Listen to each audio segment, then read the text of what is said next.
Carlos Eduardo Freitas de Souza, seja bem-vindo. Uma salva de palmas. Boa noite a todos aí. Em primeiro lugar, gostaria de agradecer a professora Elisângela, que me fez o convite prontamente. Eu atendi e falei, estou indo para conhecer a Nova Mutum, que eu realmente não conhecia aqui. Fiquei encantado com a cidade, com a faculdade, com a estrutura. E também agradecer ao colega João Vicente, que foi o precursor desse convite. E muito interessante poder compartilhar um pouco da pesquisa que eu venho desenvolvendo sobre esse tema, né? E, inclusive, eu tenho, na verdade, 2 livros sobre o assunto, né? Um deles, recentemente lançado no Superior Tribunal de Justiça, num livro em homenagem ao ministro Reinaldo Soares da Fonseca. E nesse artigo que foi colocado nessa obra, nós fazemos algumas digressões defensivas dentro do acordo de não persecução penal. Alguém que trabalha no Ministério Público aqui ou na Defensoria, como é que... Só para eu saber. Ministério Público ou Defensoria? Ah, que legal. Cadê o pessoal da Defensoria? Ah, que legal. Saudações, coração verde aí para o pessoal da Defensoria. Foi a instituição que eu pertenço, né? Sou defensor público há 16 anos no estado de Mato Grosso, passando por diversas comarcas, e que parece muito com a Primavera do Leste. Então, achei que estou retornando realmente a uma terra gaúcha, e realmente muito feliz por ter pessoas tanto do Ministério Público quanto da Defensoria e também do Poder Judiciário, que também alguém deve fazer estágio lá também. E é isso. Então, queria agradecer mesmo e, sem maiores delongas, pode passar o slide para mim, por favor? Alguém? Passo. Então, olha só, o acordo de não persecução penal é um tema muito importante. Por quê? Porque esse assunto, ele faz uma divisão entre o processo penal estudado antigamente, que tinha como linha de pensamento o inquérito policial, que por sua vez era concluído, automaticamente havia uma denúncia, e nessa denúncia ocorria a instrução processual, que poderia ocasionar a absolução ou a condenação. Então, visando a mudança desse paradigma, nós tivemos a inserção do acordo de não persecução penal. Num primeiro momento, através de uma resolução do Conselho Nacional do Ministério Público, que posteriormente foi convertido em lei, e esse dispositivo de lei é o artigo 28A do Código de Processo Penal. Então, para que vocês aqui não se percam no assunto, vocês podem consultar o artigo 28A, que a aula vai ser utilizada a partir desse dispositivo, bem como das principais decisões dos tribunais superiores, tanto do STF quanto do STJ. Inclusive, ao preparar a palestra de vocês, me deparei com a decisão dessa semana do Supremo Tribunal Federal, que eu vou ter que trabalhar com vocês, porque ela foi dada na segunda-feira. E ela vai trazer algumas nuances a esse tema tão importante. E o acordo de não persecução penal, o que é o conceito e a natureza jurídica? Quando a gente fala da natureza jurídica, nós temos aqui acadêmicos de direito, temos estudiosos. O que seria natureza jurídica? Lembro aqui até desse tema, você vai saber, natureza jurídica, o que é isso para o direito? O que é o acordo de não persecução penal para o direito? É um negócio jurídico de natureza extrajudicial, celebrado entre o Ministério Público e o autor do delito, assistido pelo seu advogado ou defensor público e homologado pelo juiz. O que a gente vinha observando em Cuiabá? O Ministério Público, lá de Cuiabá, estava mandando o acordo de não persecução penal direto, através do juízo, para que a pessoa já fosse para a audiência de homologação.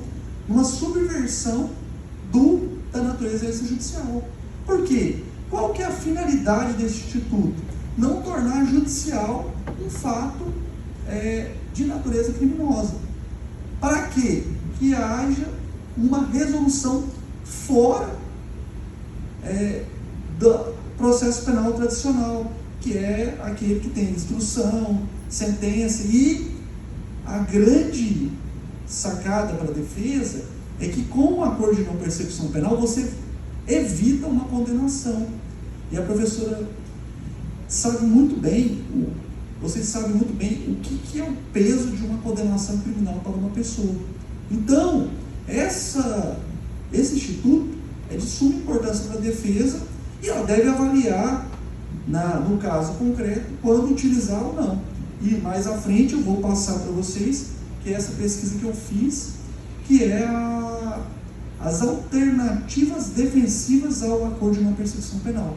E aí eu vou fazer um passeio aqui no processo penal e trazer várias opções defensivas, que é o que é mais importante para vocês, operadores de direito, que eu trago como experiência, como professor e como defensor público, é vocês desenvolverem um raciocínio jurídico. Esse é o patamar que a faculdade quer trazer para vocês, e é isso que é importante enquanto operadores do direito. E aí, por meio desse acordo, o agente confessa e aceita o cumprimento imediato de condições não privativas de liberdade. Essa confissão é para fins do acordo de não persecução penal. Ou seja, vai ter de confessar para fins de fazer o acordo de não persecução penal naquele ato.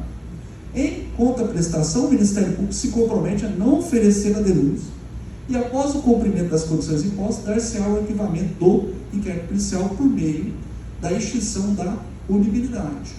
Então, pessoal, essa questão da confissão, muito interessante. Nós temos um ato editado recentemente pelo Procurador-Geral de Justiça do Estado de Mato Grosso e do Corregedor-Geral do Ministério Público do Mato Grosso, fazendo uma inovação e a qual parabenizo esse ato. Por quê? Eles dispensaram, na celebração do acordo de não persecução penal, da confissão.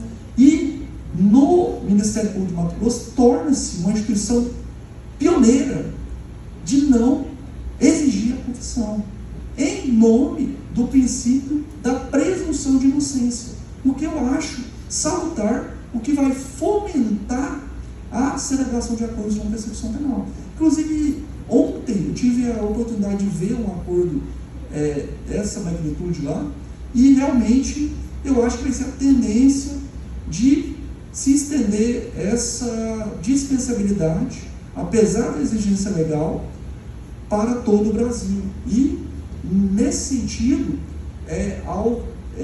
motivo de parabenizar o Ministério Público do Estado de Mato Grosso nesse sentido, por fazer isso. Tá? E aí, prosseguindo aqui, o acordo de não persecução penal funciona como uma das exceções ao princípio da obrigatoriedade da ação penal pública. Porque, como vocês sabem, nós temos na seara penal um automatismo muito grande do sistema. E aí, capitaneando essa crítica ao sistema, nós temos o ministro Rogério Schetti, da 6ª turma do Superior Tribunal de Justiça. Para que vocês conheçam esse ministro, ele veio do Ministério Público do Distrito Federal e Territórios e chegou ao Superior Tribunal de Justiça, e ele faz uma inovação em relação a essa automaticidade do sistema. Quer dizer, ele é contra esse automatismo. Acontecer um crime, automaticamente já vai haver a finalização do inquérito policial, a denúncia e possivelmente a instrução e a condenação. E para que isso seja freado, nós necessitamos de ter operadores do direito que realmente tratem cada caso concreto de forma peculiar. E é isso que eu não tenho visto ultimamente na atuação das comarcas pelas quais eu tenho passado. Então, a importância da Defensoria Pública nesse instituto, no sistema penal, é muito grande, de fazer com que o sistema haja realmente o freio da acusação. E realmente a gente possa fazer letra viva o contraditório e ampla defesa. E a obrigatoriedade da ação penal é um princípio que obriga que o Ministério Público ofereça ação penal. E aí, com o acordo de não perseguição penal, torna-se despiciendo a propositura da ação penal, o oferecimento da ação penal.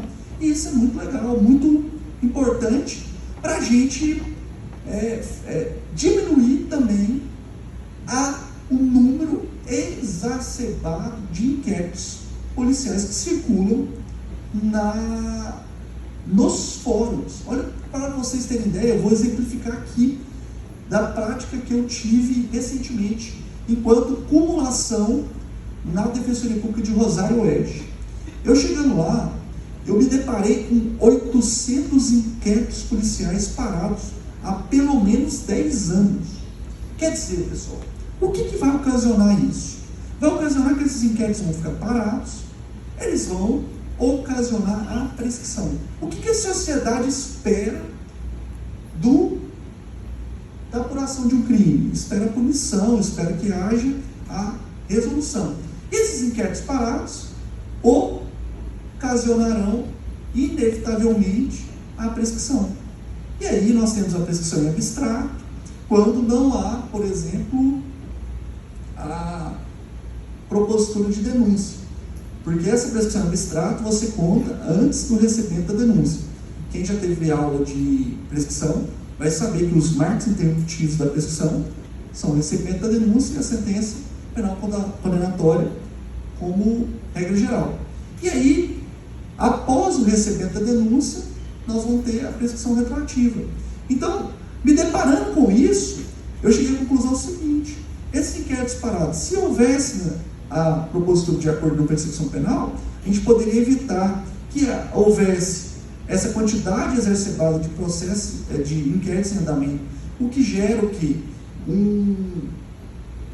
Gera uma carga negativa por investigar e, ao mesmo tempo, a sociedade espera que haja a solução disso e também o próprio investigado. Então, o acordo de não perseguição penal, ele vem para diminuir o quê? A impunidade e também diminuir o número de processos que abarrotam os fóruns. Aqui nós vamos conhecer a realidade da comarca local, mas creio que são 2 varas criminais aqui. Quantas varas criminais? Uma só? Para uma? Pesado. Bem movimentado a questão penal aqui.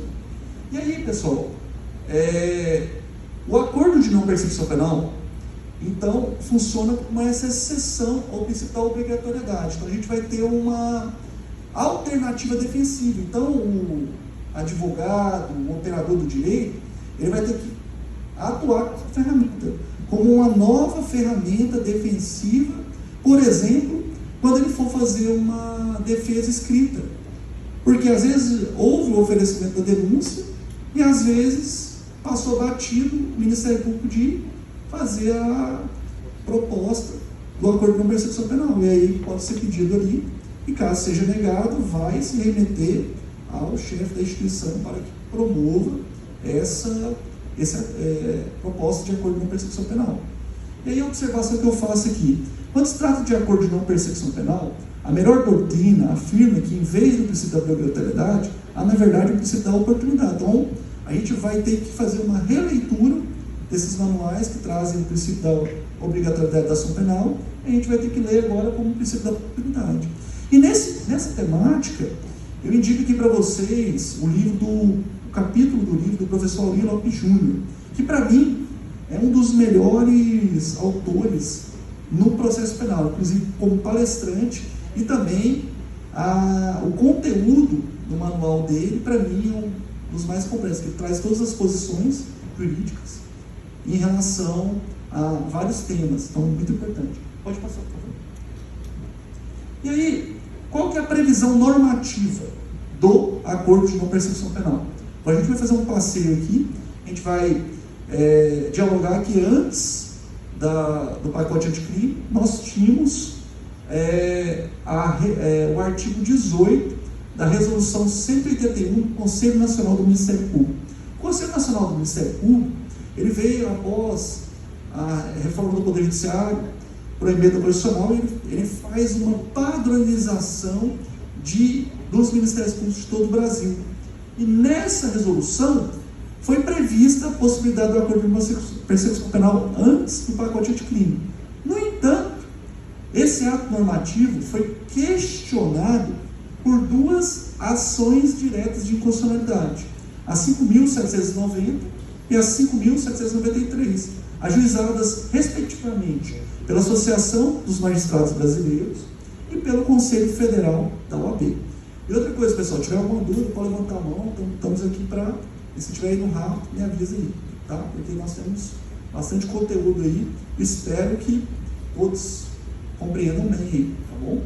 E aí, quais foram os fundamentos da inconstitucionalidade desse artigo 18 da Resolução 181 do CNMP? Primeira corrente, muitos consideram o artigo 18 da resolução inconstitucional, porque o fundamento baseia-se no fato de que esse tema não poderia ser consagrado por uma mera resolução, pois, lá na Constituição, no artigo 24, compete à União legislar sobre direito processual penal. E essa foi a posição majoritária. E uma segunda corrente, minoritária, considerou que o acordo de não persecução penal seria constitucional.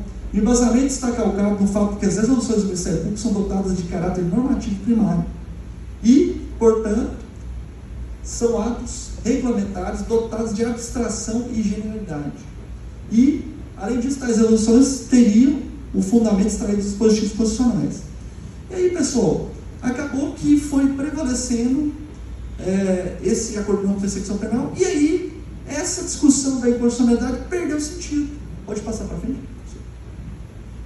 Porque agora nós temos o artigo 28A do Código de Processo Penal, introduzido pelo pacote anticrime, e aí esse tema é um tema muito importante para quem está elaborando o TCC, e se quiser material bibliográfico e quiser dialogar comigo, por favor, estou à disposição. Quero alunos aí interessados nesse tema, porque eu desenvolvi duas pesquisas científicas que eu vou trabalhar ao longo da palestra com vocês e vou deixar em aberto. E eu gosto de ver alunos interessados nesse tema. Se tiver interesse, eu tenho material, posso compartilhar com vocês com maior alegria e para que haja um trabalho científico dessa temática.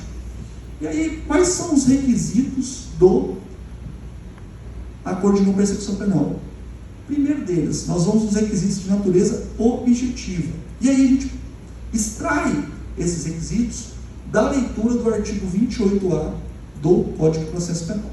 Primeiro deles, referir-se a delito cometido sem violência ou grave ameaça, cuja pena mínima seja inferior a 4 anos. O que a gente observa disso? Que a grande maioria dos delitos do Código Penal vão permitir o acordo de não persecução penal.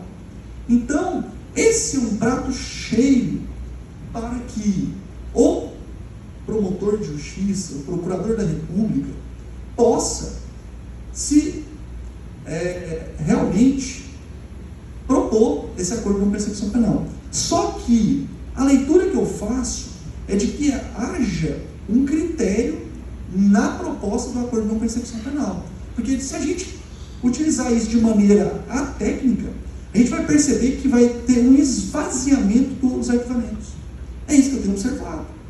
A gente não vê promotor pedindo arquivamento. Qual que é a melhor opção para o promotor hoje? Pedir um arquivamento, que ele vai ter um controle de um órgão superior dele, ou ele propõe um acordo de não persecução penal, a pessoa vai lá e faz um acordo. Então, na pesquisa, tem um autor muito importante desse tema também, que é um juiz federal lá de Uberlândia, chama Flávio da Silva Andrade. Ele tem um livro escrito sobre acordo de não persecução penal. E aí eu acabei pesquisando muito sobre o tema, acabei ficando amigo dele, e a gente trocou muitas ideias. E nesse manual dele, nesse livro dele sobre os meios alternativos de resolução no processo penal, ele tem outro também, que são dos estandartes probatórios no processo penal. Nesse livro de estandartes probatórios, ele tem uma passagem lá muito importante, emblemática, que eu cito naquele livro rosa que está lá na exposição para vocês. Eu faço uma citação que ele entende que quando for caso de arquivamento do inquérito, não cabe o acordo de não persecução penal. E isso deve ser rigorosamente fiscalizado pelo defensor do caso, que vai fazer a filtragem, se cabe ou não o acordo de não persecução penal. E aí o promotor vai dialogar, e esse diálogo eu acho que tem que ser um diálogo não unilateral, mas um diálogo bilateral, onde a defesa também tenha voz e vez. Porque se não for assim, vai ter o automatismo de propositura de acordo de não persecução penal que não tem um fundamento. E aí é isso que eu vou tratar mais à frente, das possibilidades defensivas em relação ao acordo de não persecução penal. Tá bom? E aí, segundo requisito objetivo, ter investigado, confessado, formal e circunstancialmente a infração.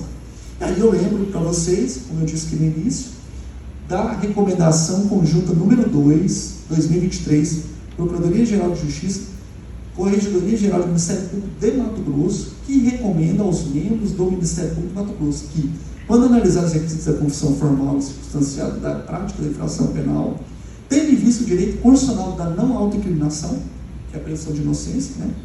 Ou seja, a pessoa não produzir prova contra si mesma naquele momento, que é um momento prematuro, está disposto no artigo 5º, inciso 63 da Constituição Federal.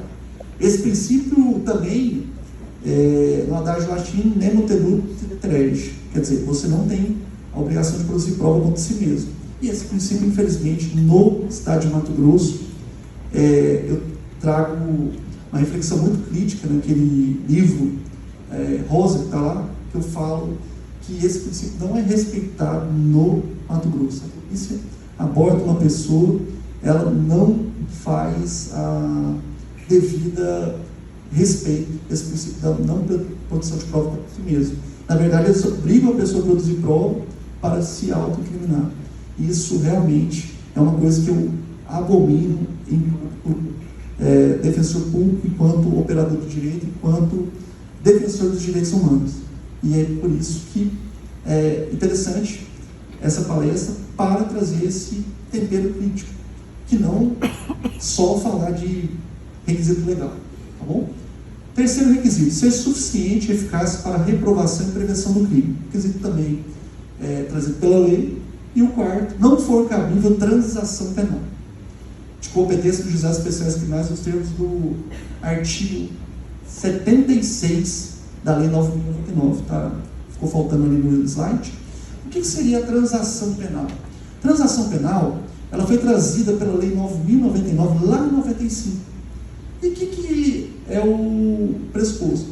As infrações penais cuja pena máxima combinada em abstrato seja igual ou inferior a 2 anos, não seja superior a 2 anos, melhor dizendo, aí você vai poder fazer um acordo dentro do juizado especial. E, na verdade, com essa não exigência da confissão aqui no Mato Grosso, a gente vai ver uma mistura entre a transação penal e o acordo de não persecução penal. E, na verdade, são infrações de pequeno potencial ofensivo que são previstas nesse artigo 76. E a Lei 9.099 também foi uma legislação trazida para tentar diminuir o número de processos. E ela não foi suficiente para isso. Engraçado, né? Deixa eu fazer uma reflexão crítica aqui. A Lei 9.099 veio, tentou diminuir o número de processos. Você vai no juizado especial criminal aqui, você vai ver a quantidade de inquéritos que estão prescrevendo. Cada dia aumentando. Por quê? O Poder Judiciário não dá conta de fazer as audiências. E aí também a gente vive um período de audiências híbridas, e essas audiências às vezes não se realizam, e vai ficando o processo parado.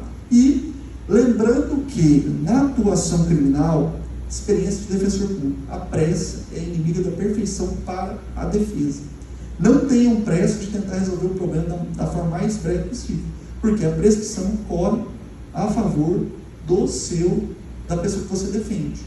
E é isso que eu, toda vez que eu vou fazer um atendimento criminal, eu falo para a pessoa, vamos ter uma paciência, vamos ter um olhar estratégico aqui. E aí, um livro muito importante que traz essa estratégia defensiva é a teoria o processo penal conforme a teoria dos jogos, do professor Alexandre Moraes da Rosa, que é um juiz lá do Tribunal de Justiça de Santa Catarina, que hoje é auxiliar do ministro Gilmar Mendes. Você percebe que ele é um juiz que traz esse manual e ele ensina você a trabalhar com as regras do jogo. E é muito interessante, enquanto operadores do direito, vocês terem acesso a esse manual que traz essa explicação. E, inclusive, tem uma palestra bem interessante dele, agora lá no Congresso do IBC Crime, que eu tive presente, ele falando da inteligência artificial, para você usar a inteligência artificial para a defesa do cliente. Olha só, eu não havia pensado sobre isso, de você, por exemplo, num flagrante, eu, enquanto defensor público, ter essa condição de saber qual era a localização da pessoa no momento do crime. Porque você pega o celular, você consegue pelo Google saber qual é a localização, e você não estava no momento do crime. Ausência de autoria. E para que flagrante? Para que audiência de custódia? Então, a gente percebe que a inteligência artificial está sendo utilizada por grandes escritórios e quem sabe, a Defensoria Pública possa encampar também a defesa dos assistidos. A gente tem um mecanismo de fazer a busca pelo Google e saber que o celular dele foi utilizado em tal momento e a localização dele era fora do crime.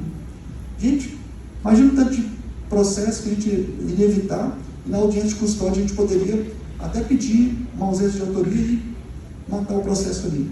Então, interessante isso, né?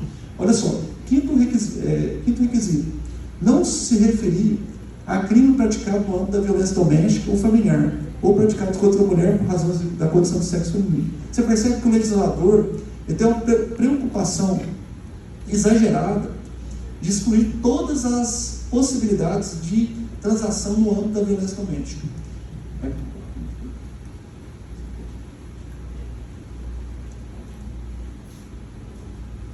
Por que isso?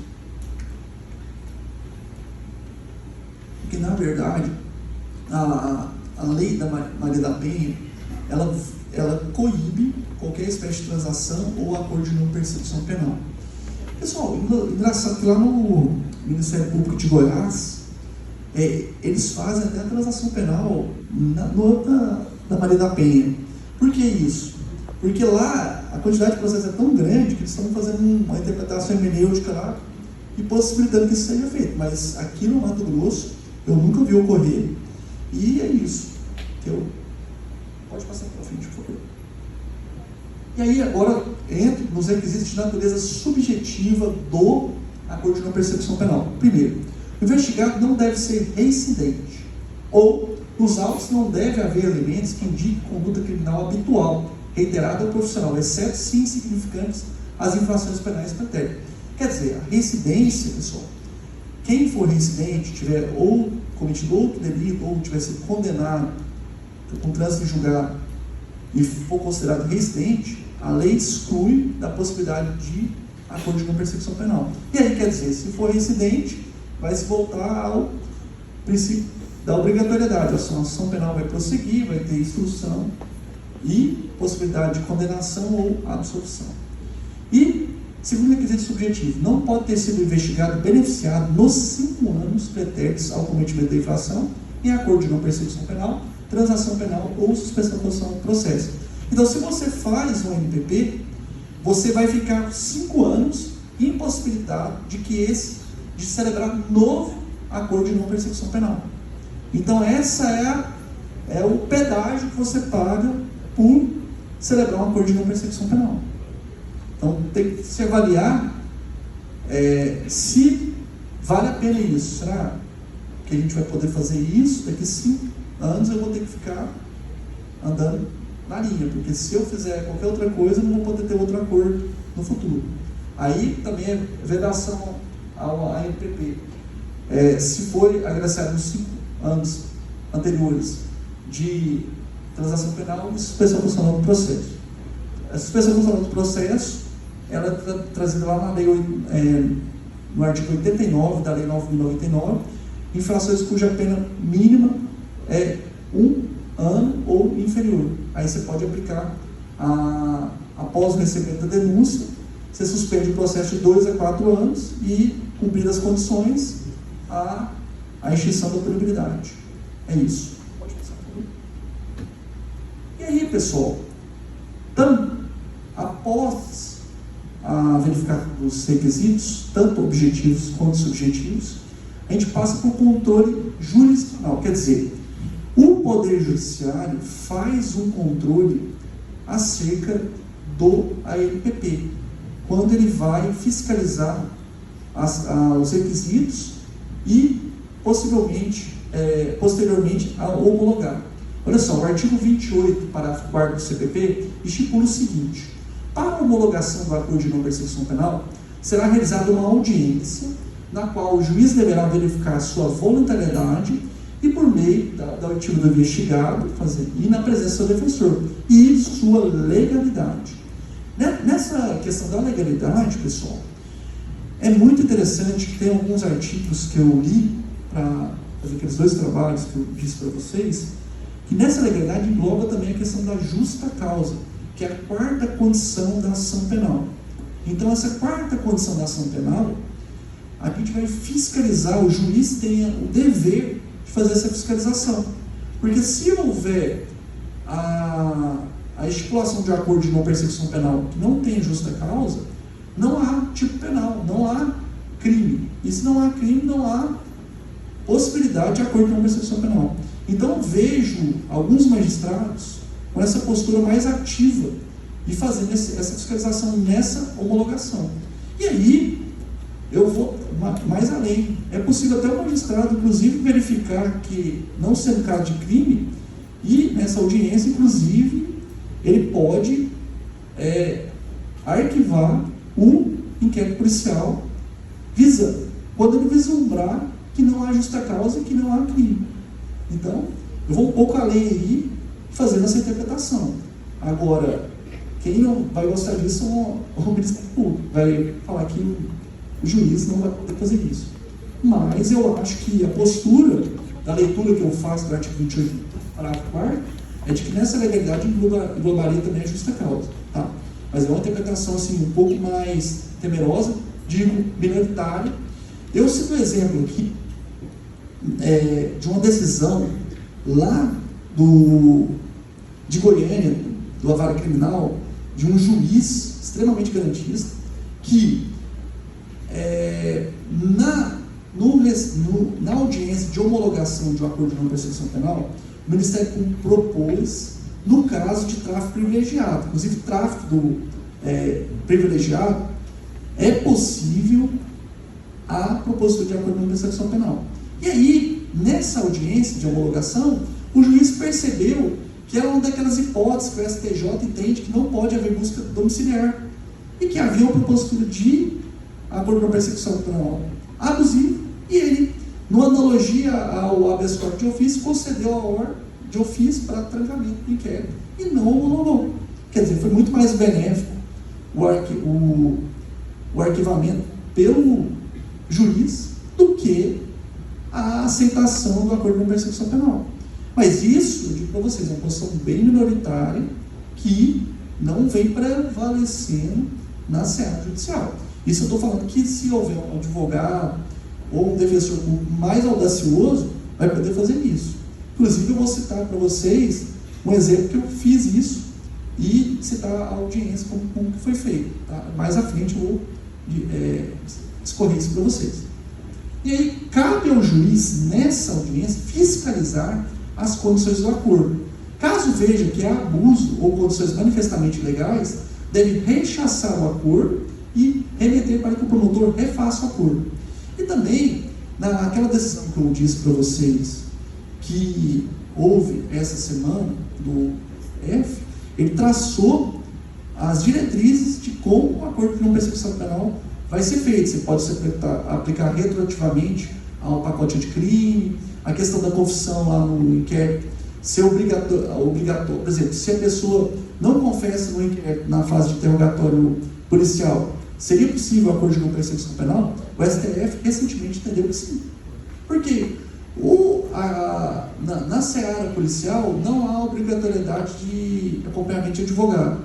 E nesse caso, você exigir uma confissão, que haja confissão para que seja proposta no MP, é manifestamente abusivo na leitura que a lei quer, e inclusive isso vai prejudicar, tornando um requisito a mais que não está extraído da leitura da lei. E aí, pode passar. Quais seriam as condições a serem acordadas no acordo de não persecução penal? Primeira delas, reparação do dano ou restituição do objeto à vítima, salvo impossibilidade.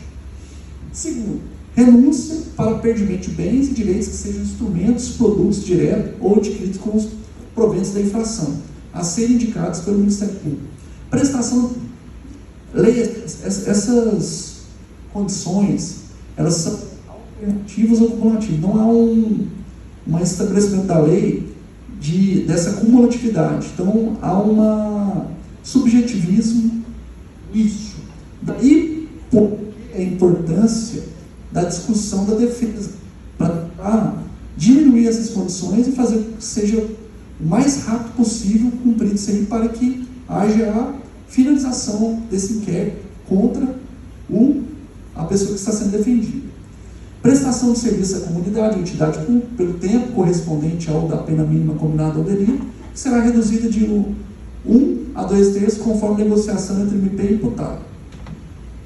Pagamento de prestação pecuniária, que reverterá preferencialmente a entidade pública ou de interesse social que tenha como função proteger bens jurídicos iguais ou semelhantes aos atingidos pelo delito. Cumprir por prazo a ser negociado e determinado outra condição indicada pelo Ministério Público, desde que proporcional e incompatível com o crime imputado. Então vocês percebem que há uma quantidade grande aqui de condições, e isso vai ser estipulado tanto pelo Ministério Público quanto pela defesa.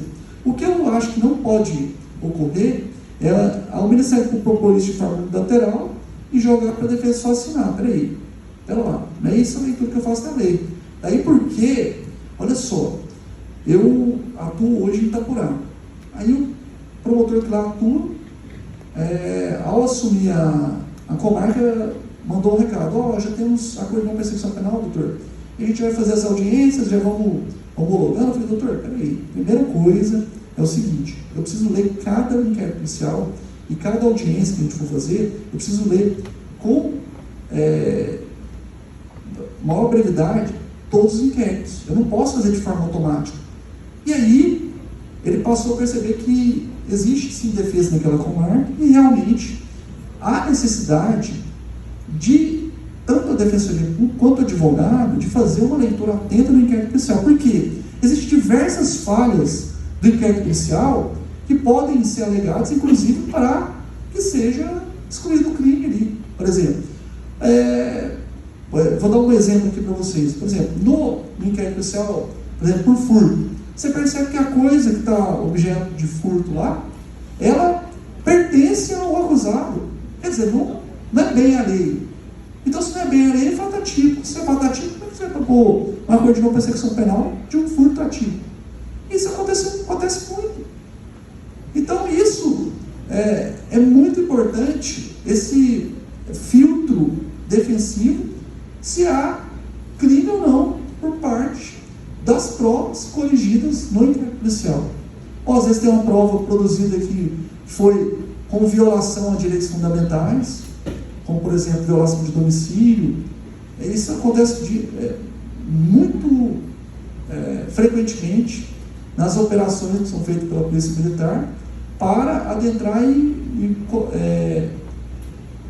no caso de tráfico, para buscar a droga. Quer dizer, a polícia não tem elementos contra a pessoa, ela quebra a porta no meio da noite sem mandado judicial, aí pega a droga aqui, ó.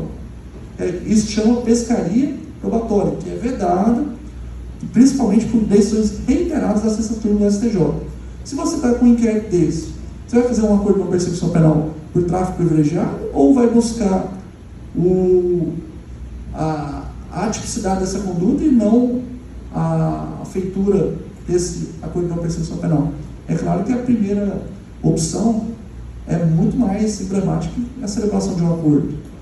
E aí, se houver o descumprimento das obrigações pelo investigado, o que vai ocorrer? Havendo esse descumprimento das obrigações, haverá o oferecimento da denúncia. Mas, leis, isso não pode ser feito de forma automática.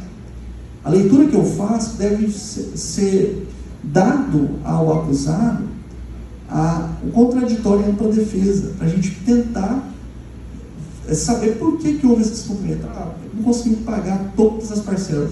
Mas olha, caiu, por exemplo, a pessoa sofreu um acidente e não teve condição de trabalhar nesse período. Poxa, vamos suspender esse período até ele restabelecer e dar mais um prazo para ele cumprir. Então, acho que não é bem dessa forma, tá? E, além disso, a confissão poderá ser usada contra o investigado.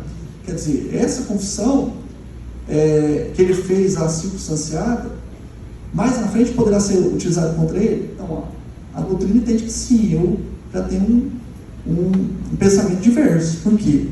Seria uma confissão circunstanciada que a lei fala. Quer dizer, só para aquele ato.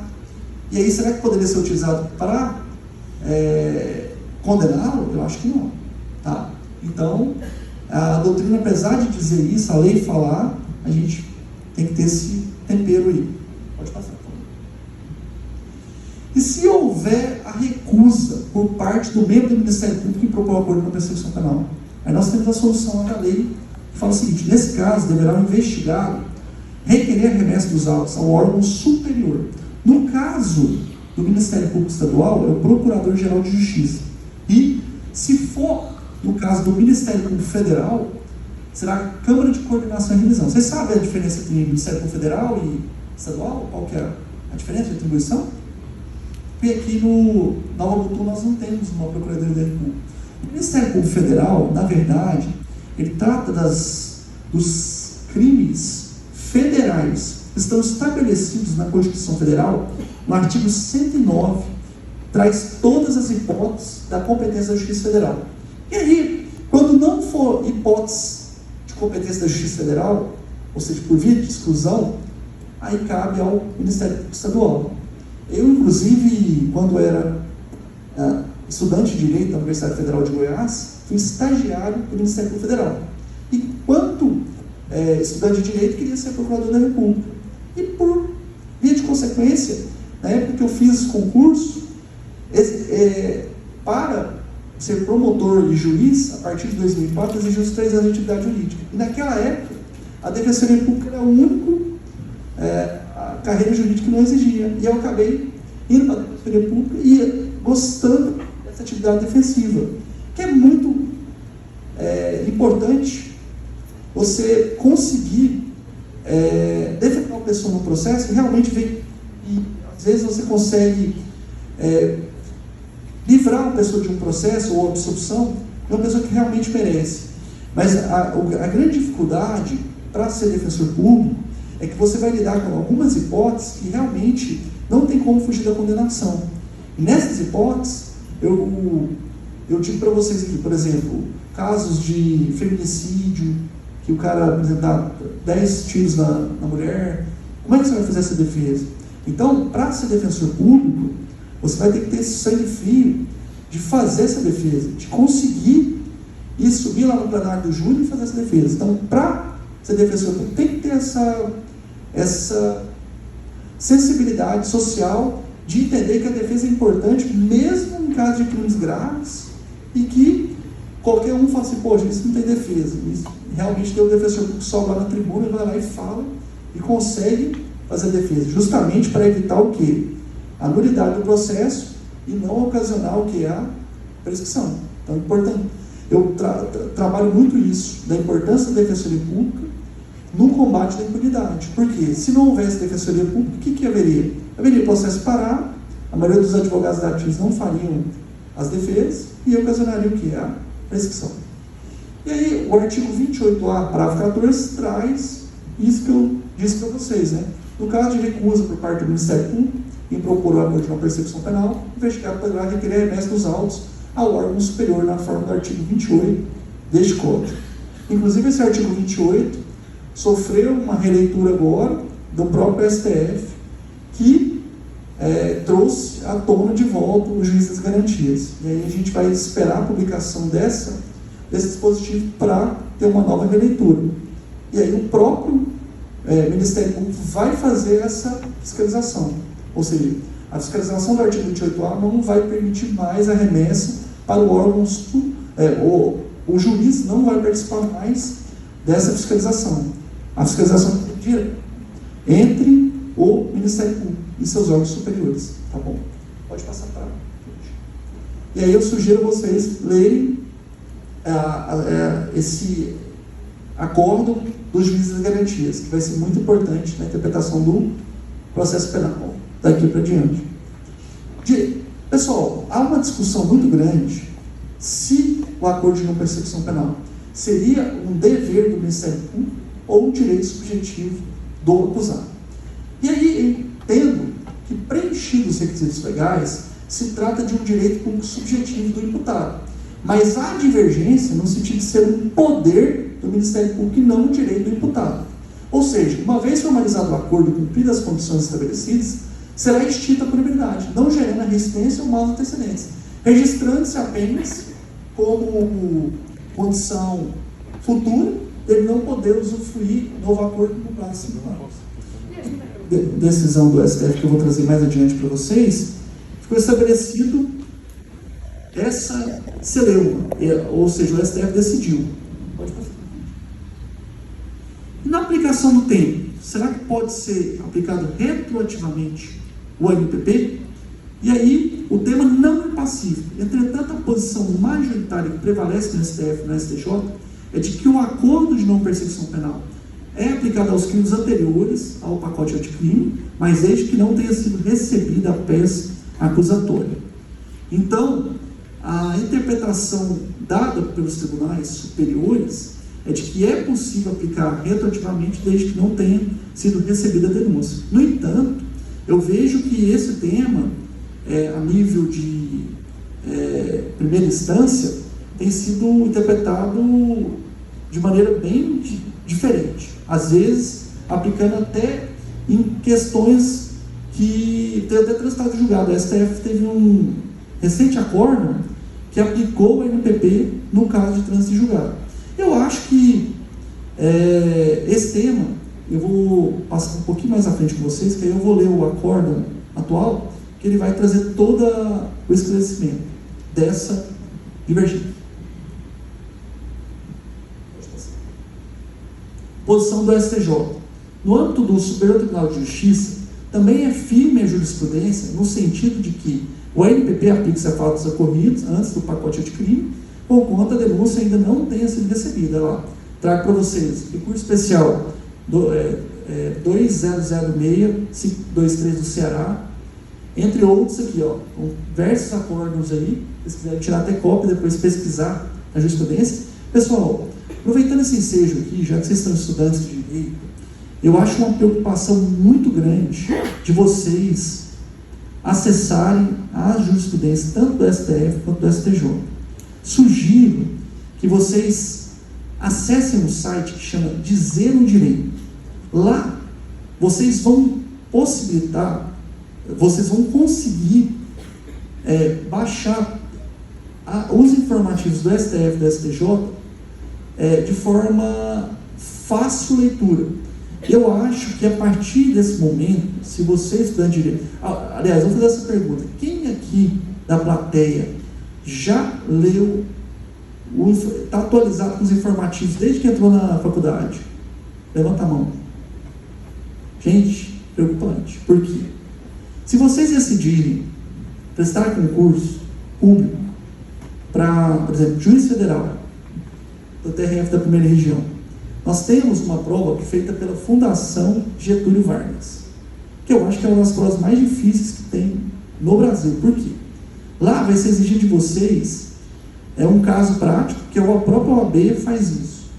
Nesse caso prático, vai ter dentro dele alguma jurisprudência do STF e STJ. Se você não ler a jurisprudência do STF ou STJ, você vai estar completamente fora. E não vai ser possível você resolver essa questão. Então, sugiro urgentemente urgentemente, se vocês não tenham feito isso, de vocês acessarem esse site. Lá é possível baixar os informativos, e você vai fazendo uma pastinha. Se vocês quiserem, até a professora permitir, eu posso compartilhar com vocês. Eu tenho desde 2014 até 2023 todos os informativos. E aí a professora permitiu, eu jogo um link depois e passo para vocês terem esse material. Pessoal, eu falo, vocês podem não aprender nada da palestra, não entenderem nada, mas se vocês saírem daqui hoje com essa obrigação de fazer essa pesquisa jurisprudencial dos tribunais superiores do Brasil, vocês já vão estar com meio caminho andado para aprovação na OAB.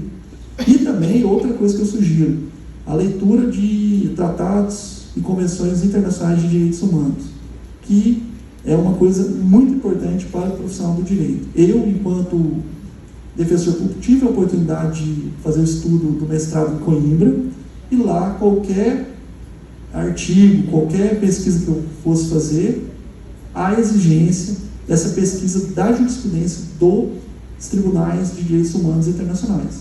Que aqui, no sistema americano, nós temos a nossa Convenção Americana de Direitos Humanos, que tem o tribunal lá em São José, na Costa Rica, que tem diversos julgados importantes que eu acho que não pode passar desapercebido de vocês.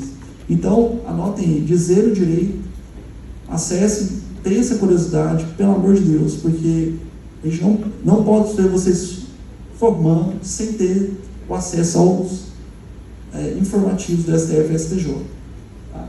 E aqui eu já trouxe uma série de decisões aqui, vocês percebem que minha palestra é basicamente jurisprudencial. Inclusive, meu livro está disponível lá, que é o Audiência de Custódia. Eu já tenho que fazer a atualização da segunda edição com diversos julgados que foram alterados. Então, vocês percebem que o direito é muito dinâmico e ele é interpretado de forma dinâmica. E essa dinâmica tem que ser conhecida pelo estudante de direito. Tá bom? Pode passar, por favor. E aí, eu trago para vocês aqui essa decisão. Vocês anotem aí, HC 185/903 do DF. Vou, inclusive, ler com vocês aqui, que traz as principais pontos. Foi fixada uma tese. Então, a gente percebe que tanto o STJ quanto o STF fixam teses.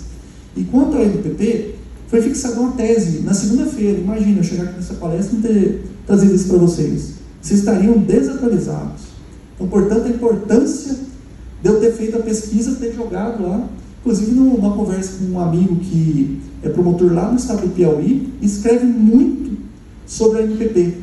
E ele, inclusive, tem um artigo escrito que ele critica a confissão da MPP. Aí ele falou, dá uma olhada lá naquele HC lá que está no STF, que talvez tenha tido a decisão. Eu fui e olhei na segunda-feira e inseri para vocês. Olha, foi fixada a seguinte tese pelos ministros do STF. Primeiro ponto, toco lá. O acordo de não persecução penal é norma de natureza híbrida, quer dizer, ela é penal e processual penal. O que quer dizer isso? Diante da consequente extinção da prioridade, coincidência imediata em todos os casos sem trânsito julgado. Quer dizer, o STF agora fixou que todos os casos que não tenham tido trânsito julgado é possível aplicação retroativa. Porque tratando-se uma norma processual mista, ela é interpretada como se fosse uma norma penal. Retroage para beneficiar o réu, desde que não tenha havido trânsito julgado. É essa a interpretação, ó. Imediato em todos os casos sem trânsito julgado da sentença condenatória, desde que requerida na primeira intervenção procedimental das partes, após a vigência do pacote de crime. Em observância, a boa-fé objetiva e a autovinculação das partes ao comportamento assumido, homicídios ou homicídio. E qual foi o segundo tópico dessa tese fixada pelo STF? O arguido, ou seja, a pessoa investigada, não tem o direito subjetivo ao acordo de não persecução penal. Quer dizer, a temática que eu trouxe para vocês, será um direito subjetivo? Não prevalece no STF. Então, numa resposta de prova, ou você, como operador de direito, vai falar, não é um direito subjetivo do acusado. ao acordo de não persecução penal, mas sim o direito subjetivo, olha só, olha a interpretação que foi dada, tem o direito subjetivo à devida motivação e fundamentação contra a negativa. Eu peguei um caso lá em Rosário Oeste, que o promotor falou assim, não cabe acordo de não persecução penal. Não fundamentou, peraí, não é o que o STF leu aqui. Então a gente tem que fazer essa interpretação de que ele tem o direito subjetivo à devida motivação e fundamentação. Nada mais está dizendo que é a própria Constituição, quer dizer, toda decisão tem que ser fundamentada. E a recusa ao acordo de não persecução penal deve ser motivada concretamente, no caso concreto, com a indicação tangível dos requisitos objetivos e subjetivos ausentes, ônus argumentativo do legitimado ativo da ação penal, quem é o promotor de justiça, o Ministério Público. Especialmente as circunstâncias que tornam insuficiente a reprovação e prevenção do crime. E terceiro tópico dessa tese, é inválida, olha o que eu disse para vocês lá, é inválida a exigência de prévia confissão durante a etapa da investigação criminal, porquanto, dado o caráter negocial do acordo de não persecução penal, a confissão é circunstancial, relacionada à manifestação da autonomia privada para fins negociais. Ou seja, a confissão que é exigida pela lei é circunstancial à feitura daquele instrumento. Quer dizer, você não vai poder usar essa confissão posteriormente para condenar o acusado ou produzir prova contra ele mesmo. E aqui no Mato Grosso está indo muito mais além, né? Estou achando que a interpretação está bacana, porque ela preserva a não autoincriminação, o direito da pessoa não produzir prova contra si mesmo. E, prosseguindo, em que os cenários, os custos e benefícios são analisados, vedado no caso de revogação do acordo, o reaproveitamento da confissão circunstancial ad hoc, como prova desfavorável durante a etapa do procedimento judicial. Quer dizer, essa prova da confissão, ela não vai poder ser usada como argumento para condenar o acusado lá no futuro, tá bom? Quarto tópico da tese, o órgão judicial, o Poder Judiciário, controle judicial, exerce controle quanto ao objeto e termos do acordo, mediante a verificação do preenchimento dos pressupostos de existência, dos requisitos de validade e das condições de eficácia, podendo decotar ou negar de modo motivado e fundamentado a respectiva homologação. Quer dizer, então deu um poder ao Poder Judiciário para recusar a homologação, desde que fundamentado. Então, pessoal, essa é a tese que vai ser cobrada de vocês daqui para frente, numa decisão nesse HC 185/903 do DF. Tiveram diversos amigos da corte que participaram e eu trago aqui de forma emblemática a atualização até da nossa própria palestra aqui, com diversos tópicos. Se vocês quiserem tirar uma foto, depois levar para casa, isso aqui possivelmente vai ser cobrado da OAB. Então, atenção a esse HC 185/903, que é o principal julgado no que tange ao acordo de não persecução penal no STF. Pode passar, por favor? E se houver um acordo, o cumprimento integral do NPP, quer dizer, cumprindo todas as condições, pagou, foi lá, assinou durante 6 meses, por exemplo, e aí o que acontece? Aí ocorrerá a extinção da punibilidade, quer dizer, morreu o processo, morreu a ação penal, morreu a possibilidade de condenação. Então, é uma avaliação muito emblemática para a defesa fazer e que ela deve realmente levar em consideração as provas produzidas no inquérito inicial para prosseguir ou não a ação penal.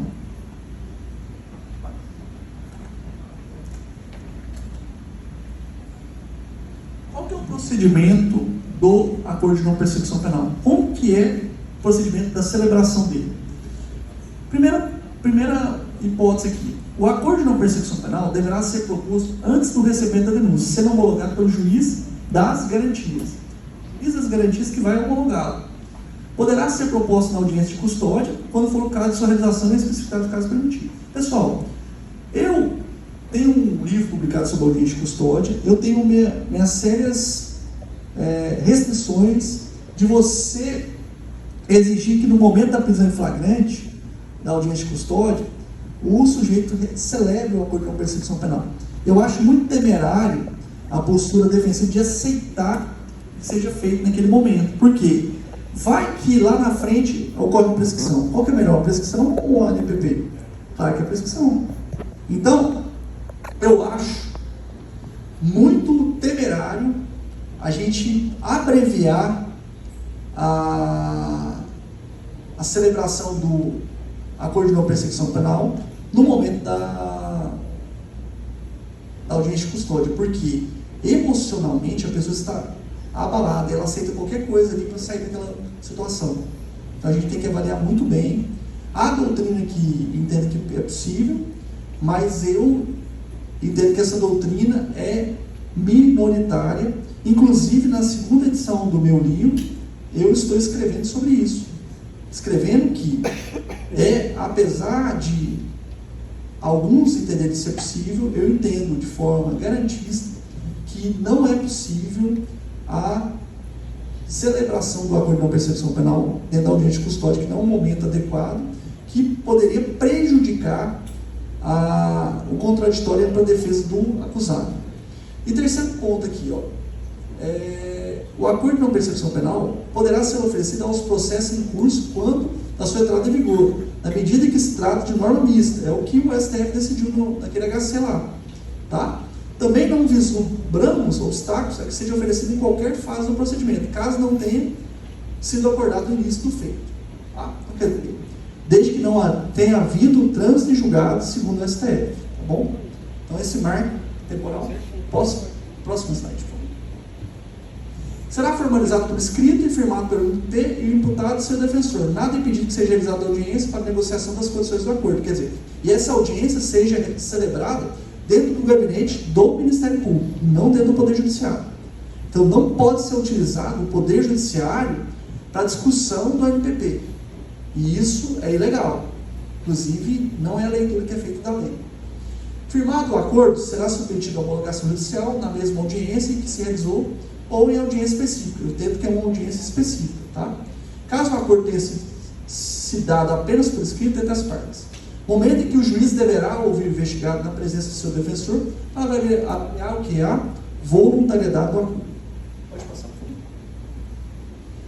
favor. Homologado o acordo, deverá o MP promover a execução perante o juiz competente.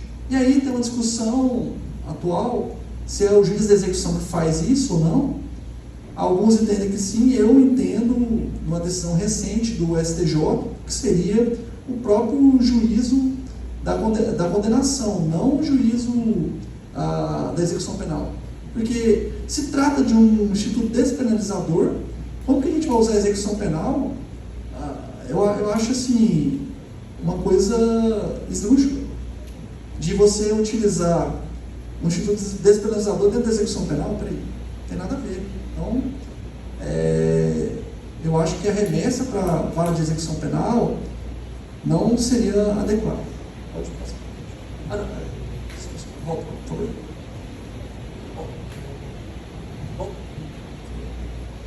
Se o juiz considerar inadequado, suficiente ou abusivo as condições, ele vai voltar para que o Ministério Público ofereça novas condições, etc. E aí, não homologado o acordo, o juiz devolverá os autos para o MP para que ofereça denúncia ou faça adequação ao acordo ou complemente as investigações. Essa previsão, pessoal, é problemática na medida em que pode representar uma inquisitória atuação judicial com esfera de negociação exclusiva das partes. Ademais, se o juiz não homologar o acordo, devolver os autos, o Ministério Público poderia, em tese, promover o arquivamento e não denunciar. Por outro lado, não homologado o acordo, não oferecida a denúncia, ou pedido de diligências complementares, ou promovido o arquivamento, poderia a vítima utilizar a ação penal privada subsidiária da pena. Então, pessoal, em suma, essa questão da intervenção do juiz, ela vai basear naquilo que eu disse para vocês, o controle da legalidade, que inclui a justa causa. Se não houver essa justa causa, eu entendo que o juiz pode participar ativamente. Mas essa é uma posição que eu digo minoritária. teoricamente, teria que devolver os autos ao Ministério Público, que teria que tomar uma providência cabível, que seria a proposta de denúncia ou arquivamento. Tá bom? E aí, uma questão para o debate. Será que nessa negociação com o promotor de justiça, se a defesa tiver elementos suficientes, por exemplo, dentro do inquérito policial, existe dois laudos lá de embriaguez, que é padrão aqui, não sei se ele é feito também, quando a abordagem do embriaguez ao volante, há aquele laudo que é feito pelo policial e ele não submete a contraprova. Está errado, sim. Aquele artigo lá que eu tenho o livro escrito lá, por quê? Tem que ter a contraprova. E se existem dois laudos dentro do processo, um laudo diferente do outro lá? E aí, será que é caso de LBP ou caso de nulidade da prova ali? Se é caso de nulidade dessa prova, aí caberia o postulativo do magistrado para que houvesse o arquivamento de ofício do inquérito. Porque tem crime ali, peraí. Aí o promotor está se negando. Aí o promotor vai poder recorrer, mas eu entendo que tem que ter essa análise aí criteriosa, tá? Pode passar, por favor. A vítima não participa do acordo, mas intimada da homologação. Quer dizer, é o papel da vítima no processo penal, quer dizer que ela vai ser intimada do AMPP. E em caso de descumprimento do acordo homologado, a AMPP comunicará ao juiz para fins de rescisão e oferecimento da denúncia. Pode passar? Sendo informado pelo MP do descumprimento do acordo, deverá o juiz signar audiência oral para o exercício do contraditório. Aquilo que eu disse para vocês. Não é automático, quer dizer, tem a oportunidade de justificativa. Pode passar? Considerada a sistemática de homologação do acordo, pensamos que deve ser mantida a coerência com o sistema adotado, que estabelece o quê? Uma postura intervencionista do juiz também no momento da rescisão. Ou seja, o juiz não pode atuar de forma automática. Ele tem que ter uma postura de leitura disso aí para ver que realmente se cabe ou não essa homologação. Pode passar. Negociações no processo penal. Aqui, na verdade, vou até passar um pouquinho para frente, que eu já até tratei com vocês sobre transação penal e etc. E pode passar. E aí? Volta. Aí, pessoal, esse tópico aqui, na verdade, é um tópico genuíno, elaborado por mim, que inclusive é aquele livro lá que eu falei para vocês, que foi publicado lá no STJ. Eu trago aqui para vocês algumas alternativas defensivas ao acordo de não persecução penal. Então aqui é na verdade, uma leitura crítica de você como advogado, defensor público, de você não cair nesse automatismo de fazer acordo de não persecução penal de forma como se fosse um robô. Vou lá e faço, assino, vou embora, está resolvido. Não é assim.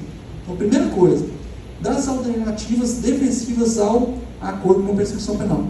Aí, a gente pode, em primeiro lugar, quando não houver a possibilidade de confissão, a melhor saída, ou seja, quando a gente vislumbrar que a confissão é exigida, a melhor saída seria a rejeição do MPP. Optamos por responder à ação penal e, no momento oportuno da defesa escrita, após o recebimento da denúncia, fazer uma defesa bem fundamentada, objetivando a rejeição da denúncia, em decorrência da falta de justa causa, por exemplo, a ação penal.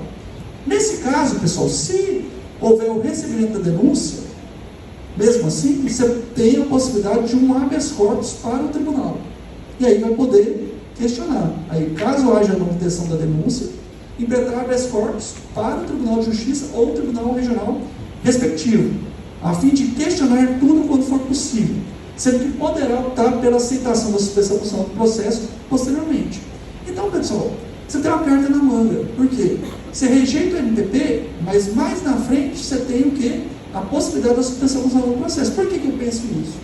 Porque com a demora do processo, na hora que a gente for fazer a suspensão do processo lá na frente, já vai ter passado o prazo da prescrição. E aí, a prescrição vai ser muito, muito mais benéfica que a própria AMPP. Então, por isso, que se houver um caso que você não possa se utilizar da confissão, faça essa estratégia defensiva, que é uma estratégia boa. E aí, nesse intervalo, até a audiência de aceitação das posições do suspensão do processo, estará ocorrendo a prescrição. E aí, ocasionará também também a devolução da fiança, caso tenha sido fixada. Artigo 337 do CPP. Portanto, é uma tese muito boa, e deve ser utilizada pelo causídico quando souber que o seu cliente não tem antecedentes ou responde à ação penal, pois conseguirá a extinção da punibilidade para a suspensão do processo lá na frente. Ou pela prescrição, sendo que essa última opção da prescrição é muito mais benéfica do que o próprio MPP. Pode passar, por favor. Essa petição fundamentada endereçada ao juiz. Se você vislumbrar que não tem justa causa para a ação penal, você faz uma petição fundamentada por juiz, alegando a falta de justa causa, objetivando que haja o quê? O arquivamento do inquérito policial, visando convencê-lo dele fiscalizar a legalidade de forma ativa. E essa petição fundamentada vai poder ocasionar aquilo que eu disse para vocês, que é o arquivamento por parte do juiz. Só que eu leia-se isso é um postário, mas, enquanto defesa, tudo é possível. A gente tem que utilizar todos os meios.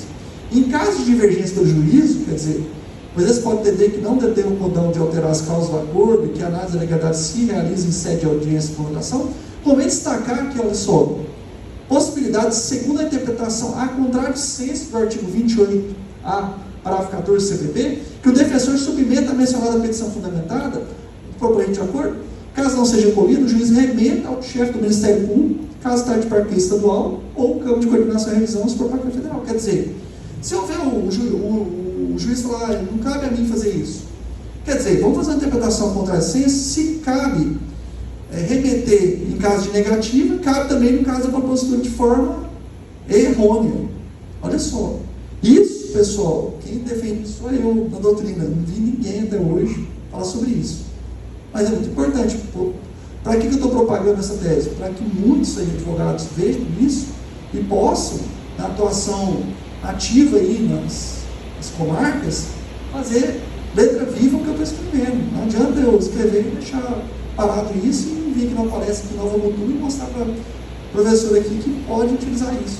E se tiver alguma dúvida, por favor, manda mensagem, estou aqui à disposição. Tá? Pode passar, por favor. Conforme mencionado acima, então, o MPP é uma alternativa à denúncia, pessoal. Circunstância que limita a sua celebração à presença da justa causa para uma ação criminal. E aí, eu trago aqui uma passagem do brilhante professor Paulo Queiroz, que é um procurador, subprocurador regional da República.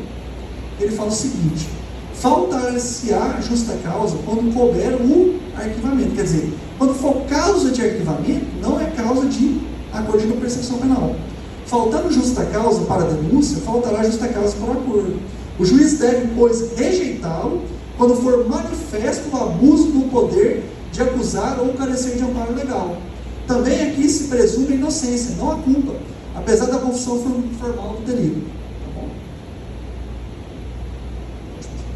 Sob a égide das disposições normativas expostas, as condições do LPP e ICMS consideradas excessivas ou inadequadas pelo juiz, este poderá determinar a revisão do acordo ou, desde logo, negar a homologação, por reconhecer a falta de justa causa ou a aplicabilidade do artigo 28A, parágrafo 8º do CPP. Por fim, recusada a homologação, os autos devem retornar ao Ministério Público para a readequação das causas ou elaboração de denúncia, haja visto o parquet ser o titular da ação penal, que poderá ser rejeitado em ato posterior ao seu oferecimento. Pode passar, por favor.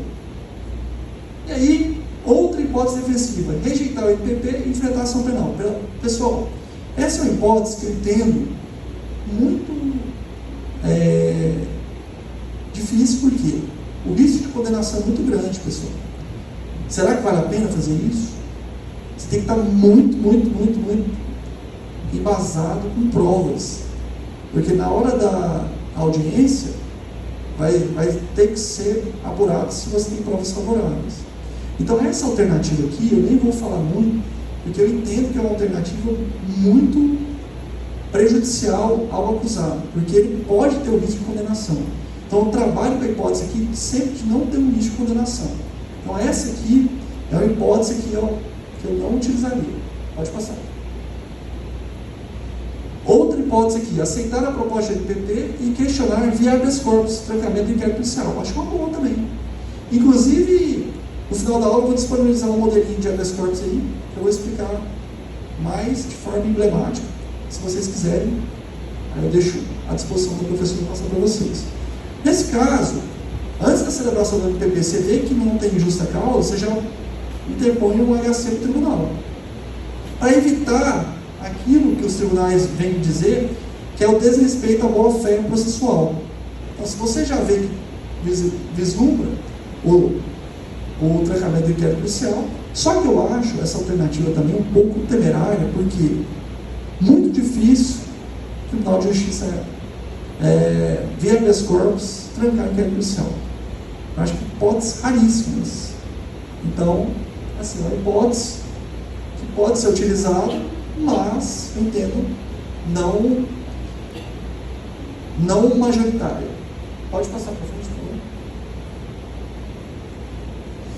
Pessoal, agora, uma hipótese que eu acho importante. Pode passar para frente, por favor? Passa. Volta. Pode voltar, volta. Aí. Pessoal, agora, uma outra hipótese defensiva que eu acho importante é trazida pela jurisprudência atual do Superior Tribunal de Justiça. Então, nesse artigo que eu trouxe nesse livro que foi publicado no STJ, a grande importância de você celebrar naquele momento o MPP, faz ele, mas aí você questiona posteriormente à celebração do acordo, via habeas corpus, a justa causa da ação penal. Por quê? Você já garante a pessoa que você está assistindo que ela não vai ser condenada.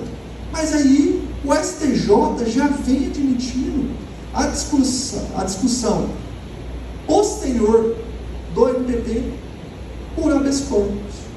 E olha só, a título de ilustração eu trago para vocês então, caso prate recurso em habeas corpus que sustentor terá havido violação de regras e condições para a busca pessoal e ou veicular, e também informalidade do interrogatório em uma abordagem policial, pois inocorrente o aviso de Miranda. Pessoal, vou contar esse caso aqui para vocês. Esse caso foi feito, vocês conhecem ali, entre Goiânia e Goiás Velho, teve um médico que foi abordado na estrada, entre Goiânia e Goiás Velho. E aí, a Polícia Militar de Goiás, ao abordar ele, não deu a ele o direito ao silêncio, porque o aviso de Miranda é uma decisão da Corte norte-americana que não foi respeitado ao acusado, naquele caso, o direito ao silêncio. E aí, não tendo sido respeitado o direito ao silêncio, foi declarado nula a prova. E nesse caso lá desse médico para vocês, ele foi abordado e o policial induziu ele a mostrar que debaixo do banco ele tinha uma arma. E ele foi preso em flagrante pelo porte ilegal de arma de fogo. E nesse caso, artigo 16 lá da lei de armas, né? E nesse sentido, o STJ, o defensor dele, que é o Dr. Alex, que é um advogado lá de Goiânia, inclusive tive a curiosidade de até entrar em contato com o advogado desse caso, para pegar todas as informações, como HC e etc. E aí, foi desrespeitado nessa abordagem o direito ao silêncio, não teve justa causa na abordagem, porque ele não tinha nenhum comportamento suspeito, e ele foi preso em flagrante. Preso em flagrante, realizado audiência de custódia, ele foi solto, e aí o Ministério Público de Goiás ofereceu 50 mil reais para que ele fizesse o MPP. O advogado celebrou, logo após a celebração interpôs um habeas corpus com esses fundamentos. E aí o STJ, nesse RHC 167558, reconheceu a nulidade das provas obtidas em decorrência da medida, bem como das demais provas que dela decorrem, em relação à causalidade, ante a ausência de justa causa para a realização dessa abordagem e a existência de constrangimento ilegal, pois no momento da abordagem o investigado não foi informado do seu direito ao silêncio, conforme se denota da emenda e do voto do ministro Sebastião Reis Júnior. Olha só, assim, reconhecida a ilicitude das provas obtidas por meio de busca veicular, o inquérito policial deverá ser trancado E o acordo de não persecução penal deverá ser anulado por ausência de provas da materialidade do delito. E esse RHC foi decidido em 28 de setembro de 2022. E em setembro de 2023 foi julgado o agravo regimental por parte do Ministério Público de Goiás. E a decisão confirmada pelo desprovimento do agravo regimental e a confirmação do RHC nesse sentido. Então vocês percebam que essa estratégia defensiva é uma estratégia, inclusive, com amparo jurisprudencial. Não só essa decisão, tem acho que mais duas do STJ, uma mais recente também. Então vocês percebem que essa estratégia, ela vai contemplar o quê? Você fazer o MPP matar o processo e ao mesmo tempo questionar. E se der certo, no final, vai beneficiar a pessoa. Então, essa estratégia, eu defendo que seria a estratégia melhor para se questionar um acordo de não persecução penal que seja abusivo e que venha no caso de ausência de justa causa para ação penal, que seria a ausência, por exemplo, de materialidade do crime ou nessa circunstância de nulidade da ilegalidade da prova. Pode passar, por favor.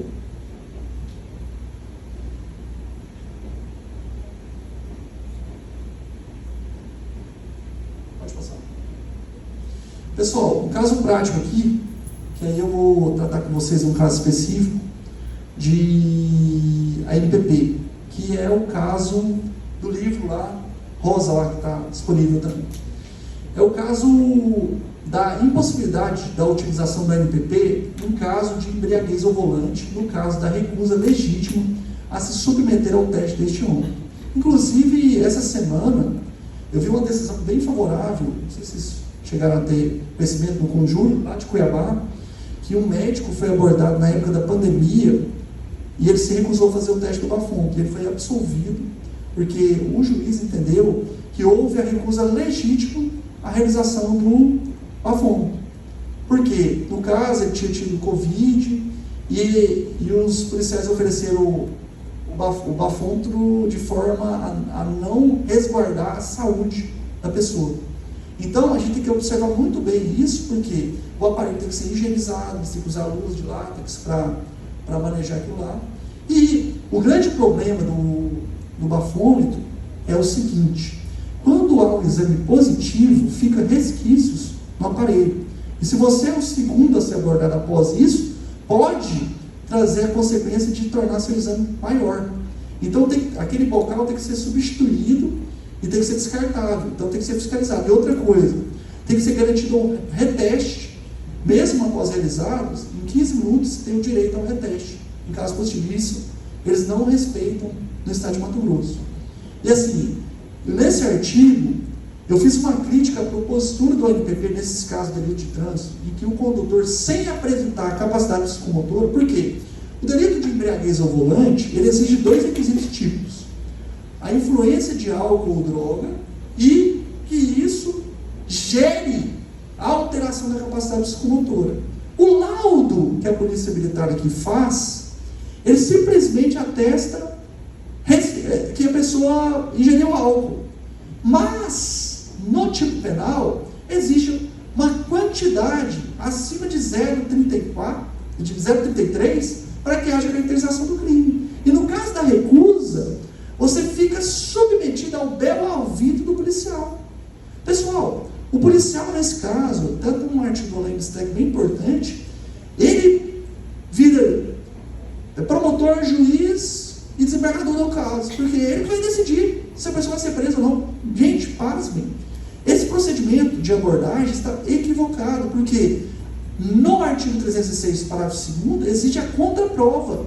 Essa contraprova tem que ser, por exemplo, a ida ao IML, ao exame de sangue, e eles não fazem isso. E esse laudo, ele dá uma testa. E aí, a ausência dessa capacidade promotora torna esse delito não ocorrido, ou seja, falta de materialidade. E se não há materialidade, como que você vai propor um acordo de não persecução penal num caso como esse? E aí, nesse caso, deveria haver o arquivamento do inquérito e sabemos que o MPP não pode ser utilizado como ao arquivamento. E nesse caso não caberia MPP.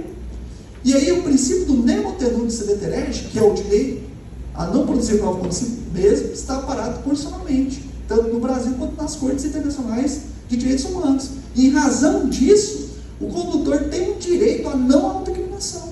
Quer dizer, você tem o direito de não produzir prova contra si mesmo. E o que gera isso? Gera uma mera infração administrativa do artigo 165A do Código de Trânsito Brasileiro, que não é crime. E a questão da recusa no Brasil ainda não foi criminalizada. Na Espanha, sim. Nós temos o crime de não realizar o exame de má fé. Então, quer dizer, na Espanha, se você for abordar e recusar, você responde com um delito específico. No Brasil, não. Então, se você se recusa no Brasil, a não ser que você esteja em estado visível de embriaguez caindo, e aí sim, aí teria imagens, etc. Agora, numa situação que, por exemplo, ocorre corriqueira, a pessoa toma uma cerveja e fica com medo de fazer o exame, isso tem ocasionado prisões, pessoal. Prisão é coisa séria no país. Prisão não é para qualquer coisa. A gente tem que prender de forma correta, de forma séria. A utilizar o NPP para acobertar um abuso de autoridade, aí não seria legal. Então, estou trazendo um caso aqui para a gente discutir o cabimento ou não do NPP. Seria? Então, nesse artigo eu discuto isso e trago, inclusive, decisões de cortes internacionais de direitos humanos e, inclusive, decisões agora recentes, inclusive esse caso posicionado lá de Cuiabá, e, entre outros, muitos casos.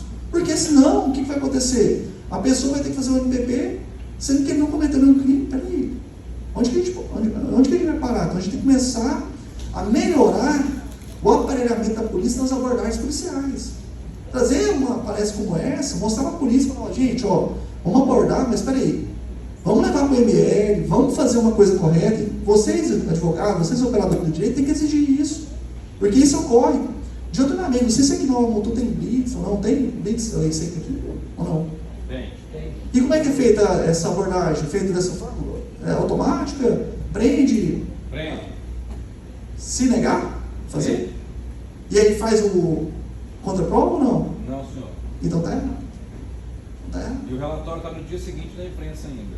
Exatamente, olha só. Aí fala, prendemos tantas pessoas de forma errada. E aí, por isso, eu tive a iniciativa de escrever esse artigo e tentar contribuir para a comunidade jurídica aí para tentar trazer uma tese nova. E isso que é importante da pesquisa acadêmica, pessoal. Porque vocês aí que estão trabalhando no Ministério Público, na Defensoria Pública, o que vocês falam? A gente atua em repetição. Denúncia, denuncia. Vamos fazer defesa escrita. Peraí, defesa escrita de forma categórica. Vamos ler o caso, vamos conversar com a pessoa. Peraí, como é que foi? Como é que foi a abordagem? O que o senhor tinha bebido? Tomou uma cerveja? Peraí, mas será que essa quantidade é muito? Peraí, vamos analisar. Então a gente tem que melhorar esse aparelhamento da polícia para que não gere essa distorção. E aí a gente utilizar o NPP para diminuir esse número de processos, a gente pode diminuir esse número de processos com a abordagem correta. A gente prender realmente quem atropela, quem mata, mas não atropelar uma pessoa que às vezes ali está na situação. Vai que a pessoa se nega por medo na abordagem. Que a abordagem, às vezes, a pessoa é abordada e fica com medo. E com temor, ela fica avermelhada e olhos vermelhos, e aí o óleo alcoólico aparece de forma automática. Peraí, pessoal. Isso não existe, pessoal. A gente tem que fazer uma discussão de cada caso. No caso de furto, caso de embriaguez. Esse caso aqui é emblemático porque eu acho que em todas as comarcas deve estar tendo muitos casos de NPP desse caso aqui. E se a gente utilizar essa tese, quem sabe a gente possa trazer à tona vários arquivamentos aí e diminuir o número de processos com arquivamentos.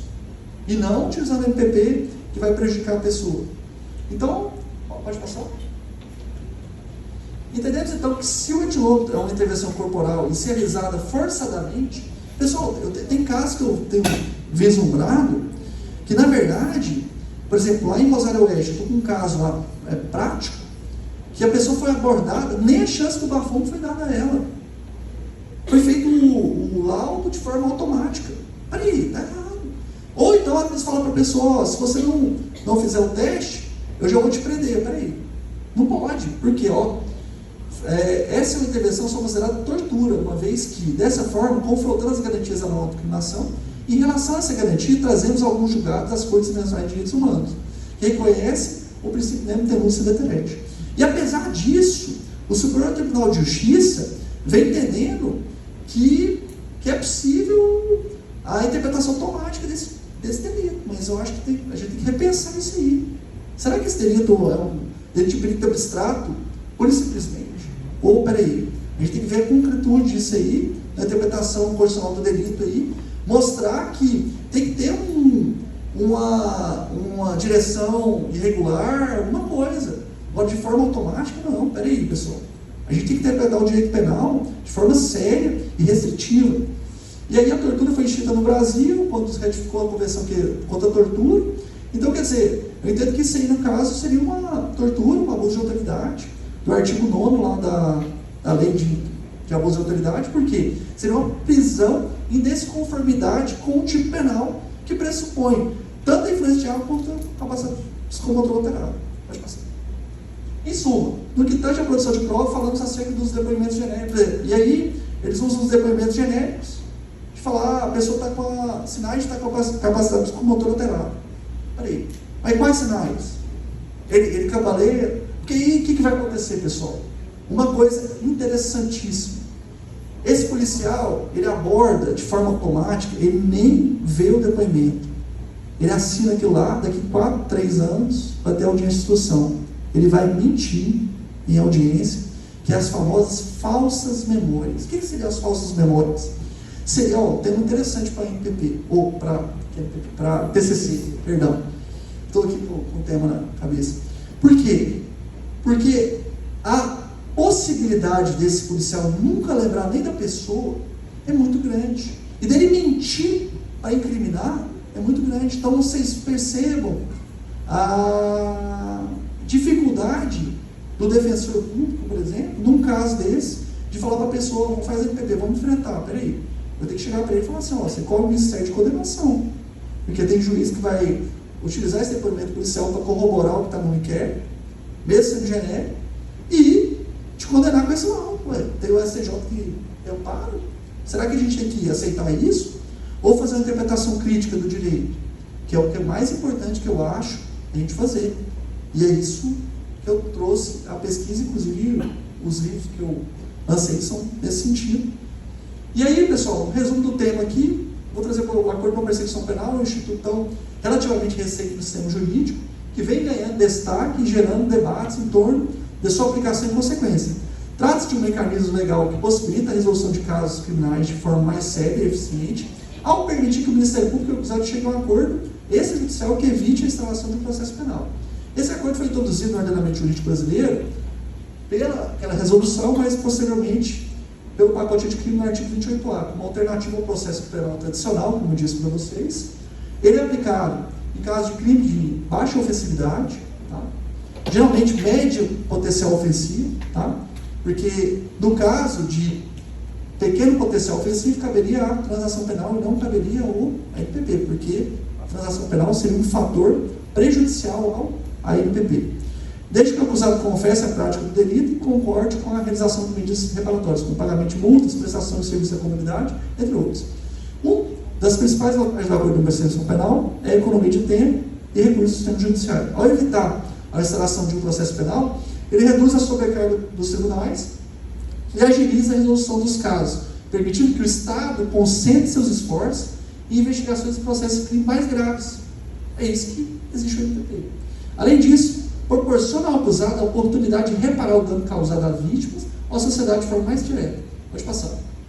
No entanto, é importante ressaltar que o acordo de não persecução penal não é isento de críticas e controvérsias. Alguns argumentam que ele pode abrir margem para negociações injustas, favorecendo aqueles que possuem melhores condições financeiras ou influência política. Além disso, há preocupações quanto à possível impunidade de criminosos que confessam os delitos, mas que não cumprem efetivamente com as medidas reparatórias acordadas. Outro ponto sensível diz respeito à transparência do processo de negociação e à aprovação dos acordos, pois a falta de clareza nesse sentido pode gerar desconfiança da sociedade em relação à justiça penal. É fundamental que haja um controle rigoroso por parte do Poder Judiciário sobre a utilização desse mecanismo, garantindo que ele não seja aplicado de forma arbitrária ou discriminatória. Olha, muito importante isso, eu disse na palestra para vocês.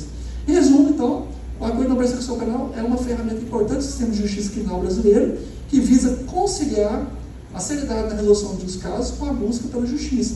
No entanto, sua aplicação deve ser cuidadosamente regulamentada e monitorada para evitar abusos e garantir que os direitos das partes envolvidas sejam preservados. Portanto, cabe ao Legislativo, ao Judiciário e ao Ministério Público trabalharem em conjunto para aprimorarem esse mecanismo e garantir sua eficácia e legitimidade do sistema legal do país. Era isso. E no final, aqui, ó, obrigado para vocês, deixo o meu contato aqui, meu e-mail, meu Instagram, e quem tiver alguma pergunta, estou à disposição. E no final, tem o HC que eu posso passar para a professora, que é o modelinho do HC para questionar o acordo de não persecução penal abusivo, tá bom? Pessoal, era isso que eu tinha para dizer para vocês. Eu agradeço imensamente a oportunidade para colocar em prática, a pesquisa acadêmica, e não ficar só no meu gabinete lá, pesquisando, escrevendo. O que é importante é compartilhar as ideias, e eu fico bastante emocionado de ter tido essa oportunidade na faculdade aqui de Nova Mutum, de ter me dado essa oportunidade de vir proferir uma palestra aqui inovadora. Realmente, eu cuidei muito de forma categórica aqui das inovações e trouxe tudo para vocês aí, e fico à disposição. Muitíssimo obrigado, gratidão mesmo por terem me recebido aí. Uma salva de palmas. Doutor Carlos, nós vamos abrir agora para as perguntas. A primeira aqui é a seguinte: o senhor, extrapolando um pouco o tema de acordo de não persecução penal, citou um caso aí bastante relevante. O Superior Tribunal de Justiça despronunciou um réu por entender que a única prova que havia naquele processo contra ele era a prova testemunhal dos policiais militares da ocasião. Do Rogério Sketch? Exatamente. Do Tribunal Júri? Isso abre, exatamente, despronunciou. Isso abre um precedente, por exemplo, para algum HC, em caso específico, como o senhor citou agora, de trânsito, onde não é possível o acordo de não persecução penal, por exemplo. Fui pego dirigindo, me neguei a fazer. Isso poderia, então, abrir um precedente, a jurisprudência para um HC, por exemplo? Sim, na verdade eu estou com um HC desse lá em Rosário Oeste, frente a esse tema, justamente para evitar que o depoimento policial possa vir a incriminar o assistido. Então, realmente, esse caso aí do STJ, apesar de ser de crime doloso contra a vida, abre uma hipótese muito emblemática que o Superior Tribunal de Justiça vem dialogando que esse depoimento policial não tem um valor absoluto. Ele não tem um valor realmente que a gente possa torná-lo uma prova irrefutável. E o habeas corpus seria essa ferramenta aí que pode ser utilizada. Eu acho que, se você vislumbra que há uma abordagem legal, que realmente houve uma recusa legítima, realmente tem que ser questionado. E o habeas corpus é um instrumento jurídico salvaguardador dos direitos e garantias fundamentais, que é a liberdade do indivíduo. Então, acho que o habeas corpus seria a ferramenta ideal e realmente foi utilizado nesse caso aí. Inclusive, nesse livro que eu lancei lá no STJ, tem um artigo de um colega defensor lá do Maranhão, que ele defende realmente que, no caso da pronúncia, esse caso específico, prevaleça o indúbio pro réu e não o indúbio pro sociedade. Então, na questão da denúncia também, acho que a gente vai poder fazer uma reinterpretação, porque denuncia-se indúbio pro sociedade. Será que não seria o indúbio pro réu melhor fazer uma reinterpretação de denunciar só realmente casos, a gente vislumbrar que realmente não tenham se desrespeitado os direitos e garantias fundamentais da pessoa? Aí seria o indúbio pro réu, tá? Eu acho bem importante. Poxa, legal você tocar nesse tema aí, achei interessante. Alguma pergunta dos colegas, professores? Bem, não havendo então perguntas, eu quero mais uma vez então agradecer ao Dr. Carlos Eduardo Freitas de Souza pela sua disponibilidade, pela palestra, por tudo aquilo que nos foi entregue essa noite. Mais uma vez então uma salva de palmas. Tem uma pergunta ali?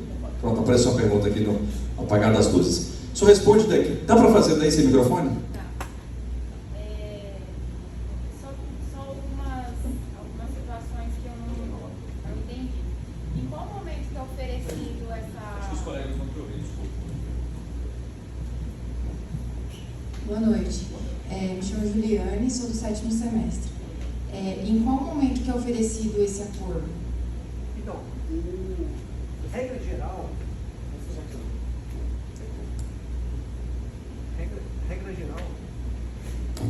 Regra geral, o acordo de não persecução penal é oferecido após a conclusão do inquérito policial, que é dado com o relatório do delegado de polícia. Então, lavrado o relatório do delegado de polícia, é submetido ao Ministério Público que oferece nesse momento o acordo de não persecução penal.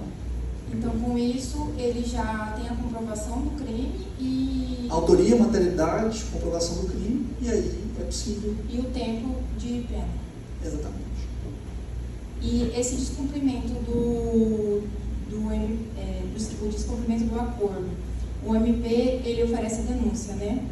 Isso pode ser a qualquer momento? Então, na verdade, ele poderia, se houver o descumprimento do NPP, aí eu trabalhei lá nos ensaios com vocês, naquela temática, tem que abrir o contraditório para a defesa, para ele justificar. Aí, não conseguindo justificar, aí vai ser proposta a denúncia. Tem mais. Pode falar, sem problema, estou aqui à disposição. E mesmo se esse investigado ele já cumpriu 90% do acordo, ele perde? Não, aí, engraçado, interessante, quem responde a sua pergunta é o Superior Tribunal de Justiça. Tem um acordo do Superior Tribunal de Justiça que aplica a teoria do adimplemento substancial, e se houver cumprimento de quase a totalidade do acordo de não persecução penal, poderia haver extinção da punibilidade, não haveria empecilho, uma aplicação analógica do princípio, teoria do adimplemento substancial, tá? Da lado do direito civil que a gente aplica dentro do processo penal. Por quê? Porque o artigo 3º do Código de Processo Penal permite a interpretação analógica, tá bom? É porque não é justo o cara cumprir 90% ali do acordo. Certo, isso, inclusive, a justiça do STJ, que eu não tenho no momento, mas depois eu posso até olhar ali no computador e te passo o acordo, tá? Aí o acordo já responde a tua pergunta. E esse acordo cumprido, ele irá aparecer na certidão de antecedentes criminais? Não, olha, ótima pergunta. O que o NPP gera para a pessoa? Não gera maus antecedentes, não gera reincidência. A única coisa que ele é um empecilho para novo acordo de não persecução penal no prazo de 5 anos. Excelente. Eu ia fazer a outra pergunta, que era se existia um prazo. Sim, 5 anos. 5 anos. Só isso, obrigada. Que é isso.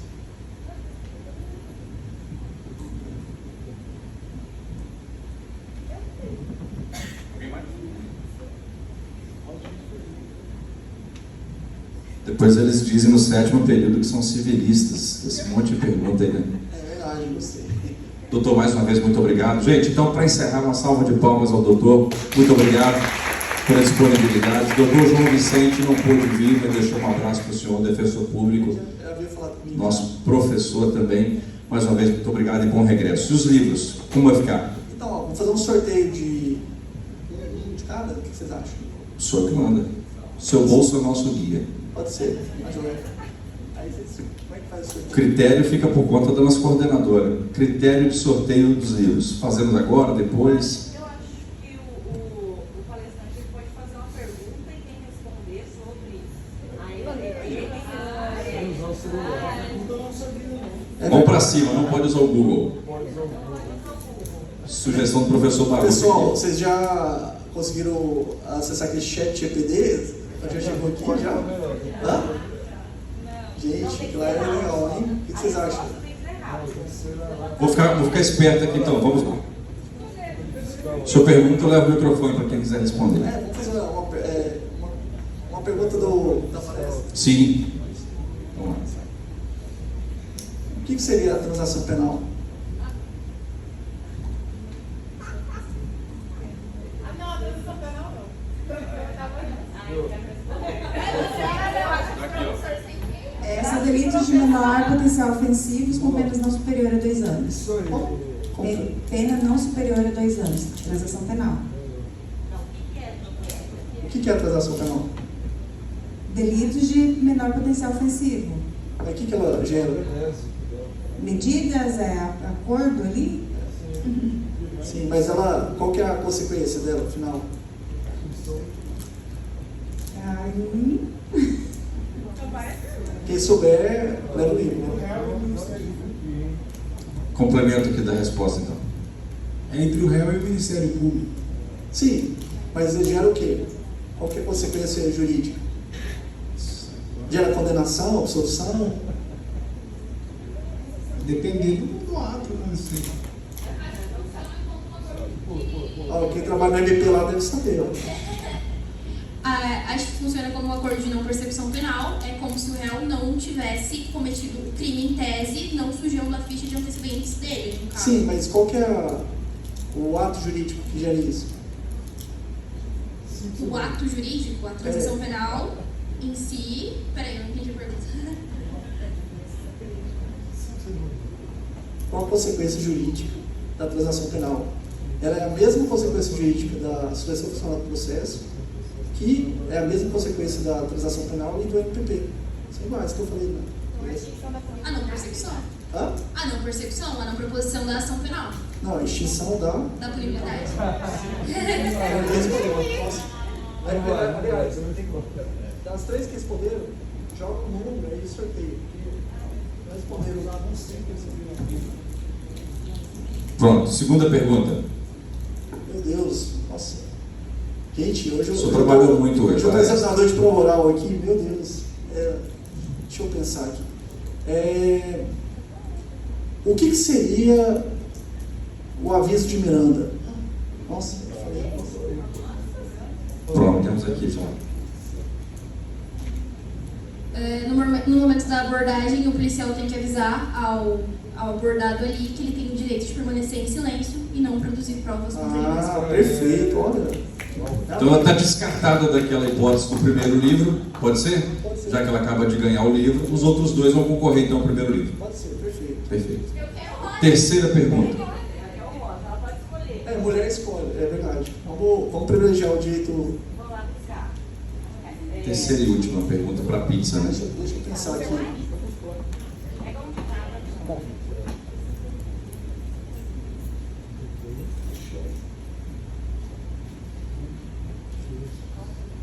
Defina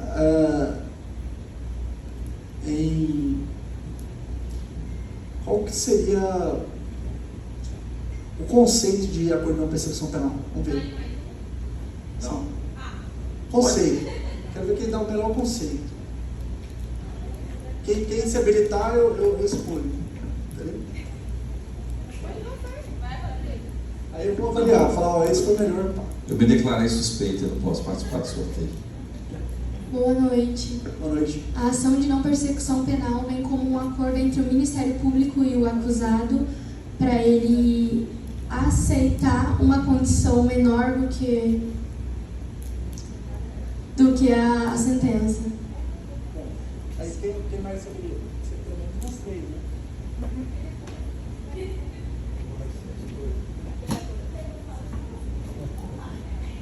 Isso aqui é um complemento da resposta? Hã? Isso aqui é com outra pessoa? Eu vou avaliar três. O microfone para a gente poder te entender. Eu vou avaliar 3 pessoas. Ok. Qual é o seu nome? Pamela. Pamela. Eu estou aqui avaliando a capacidade argumentativa, tá? Estou aqui como... Bom, é uma ação de natureza jurídica extrajudicial, um acordo entre o Ministério Público e o acusado, né, com penas não superiores a 4 anos, e para evitar o encarceramento e a extinção da punibilidade. Mais alguém? Você habilita para... Mais alguém?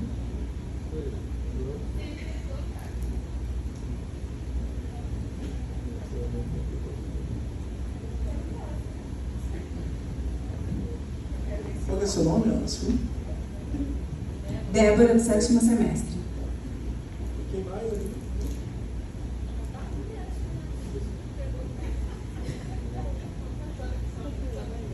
Aqui, tá, colega. Boa noite. Boa noite. O acordo de não persecução penal como o próprio nome diz, ele evita a persecução penal, né? E onde é feito esse acordo entre o investigado, o Ministério Público, como o senhor falou aqui, o investigado ele tem que preencher vários requisitos objetivos e subjetivos, que estão no artigo 28 do Código de Processo Penal. No momento em que ele cumpre com esse acordo gera a extinção da punibilidade e ele não vai gerar reincidência, maus antecedentes. É isso. Perfeito. Leia o livro. Obrigada. Eu queria descobrir qual delas me fotografou dormindo ali e postou no grupo da faculdade. Eu dei uma cochilada ali, teve uma hora. Eu virei agora o artista agora no grupo do 7º período. Crime, doutor? Crime? Aí, depois vamos tipificar o crime. Pessoal, doutor, muito obrigado. Eu já te agradeci várias vezes, porque realmente foi algo maravilhoso tê-lo aqui conosco. Nós sabemos dos seus compromissos, da sua agenda. Esperamos nos encontrar em outras oportunidades. Já que está aqui em Rosário Oeste, certamente a coordenação vai nos proporcionar aí uma ida lá para aprender um pouco mais e acompanhar as audiências. Aqui nós já fomos convidados algumas vezes pelo doutor João Vicente para participar. Será um prazer imenso. Agora, para encerrar, nós gostaríamos, ela deveria ter falado no primeiro dia, mas eu cometi o equívoco de não passar o microfone. Vai falar agora, para fazer o fechamento, a nossa coordenadora Elisângela Dinarte. A palavra está com você para o encerramento da nossa 4ª jornada jurídica.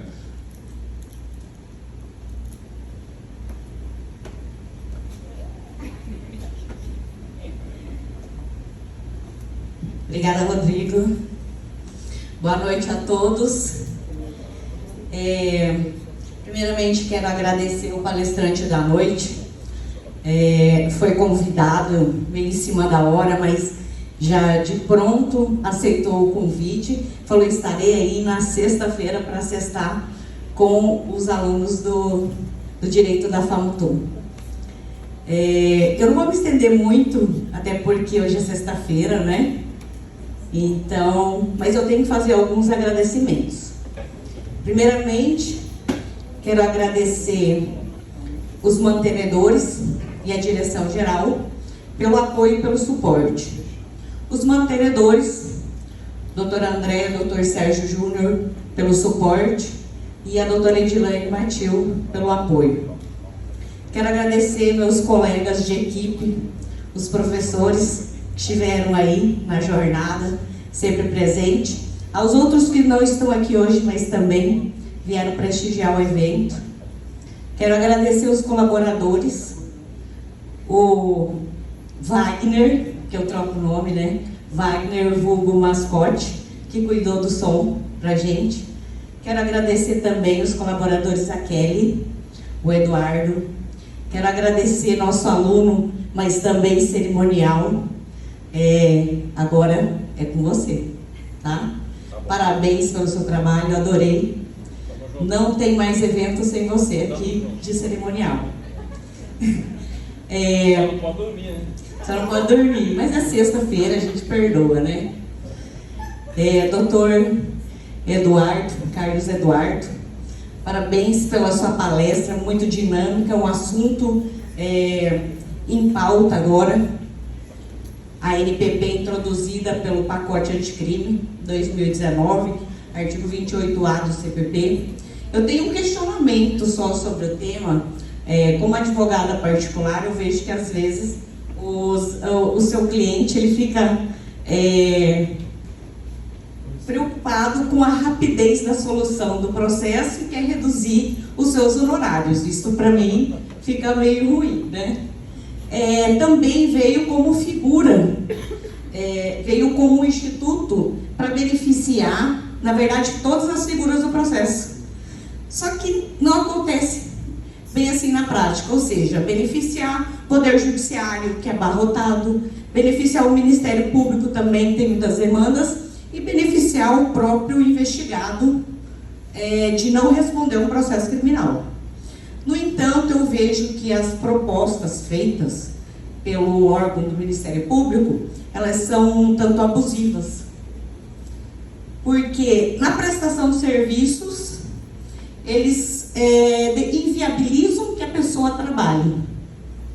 E aí não tem como.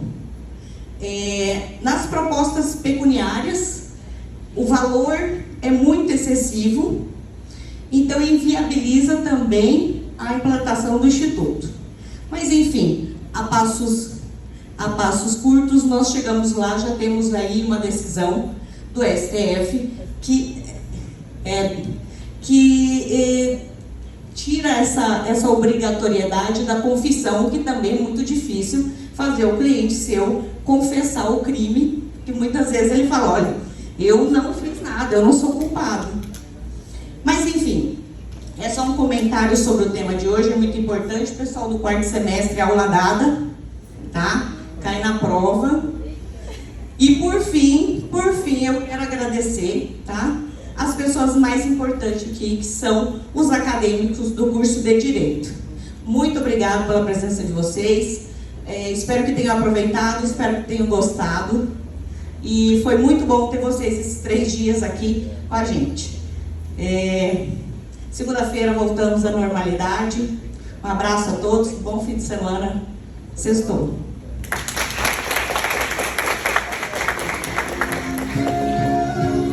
Declarado, então, encerrada a nossa 4ª jornada jurídica. Quem recebeu o livro de presente e quiser também um autógrafo, é importante porque nós estamos diante de um dos maiores escritores quando o assunto é persecução penal. Leve, então, o seu autógrafo para casa e guarde com carinho o seu livro. Até a 5ª jornada, se Deus quiser. Um abraço a todos.